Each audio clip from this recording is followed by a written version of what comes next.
ये सांप उतार। अब तो ऐसे विनती कर, तू हमारे आगे सट जा। हम एक गरीब किसान का बेटा आई, हम भाई चरावत रानी है। हमें ना पता रहा कि तुम्हें बैठा लगा नहीं, तब ना आल होई। हे नाग देवता, हमें माफ करे, तू मेरे रास्ते सट जा, हमें जाए था तू। हे बालक, तुम मुझसे डरो मत। मैं एक इच्छाधारी नाग हूँ और मैं अपने नागिन के तलाश में इस जंगल में भटक गया हूँ। इसलिए मैं तुमको देखा, मैं जानता हूँ मैं तुम गरीब हो, इसलिए मैं देखा, यहाँ पे बैठ के देख रहा था तुमको।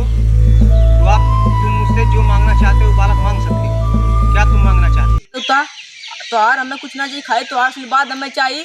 ये तोहार हमारे लिए बहुत बड़ा धन है। हे बालक, तुम बहुत ईमानदार और अच्छे लड़के हो, इसलिए मैं तुम्हें एक ऐसी चीज दूंगा जिससे तुम अमीर बन जाओ।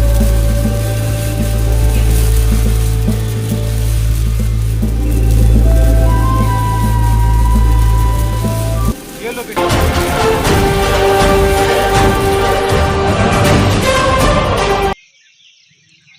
जाओ, अब इससे तुम बहुत अमीर बन जाओगे। जाओ, तुम्हारी हर एक मनोकामना पूर्ण होगी। हाँ, जा सकते हो।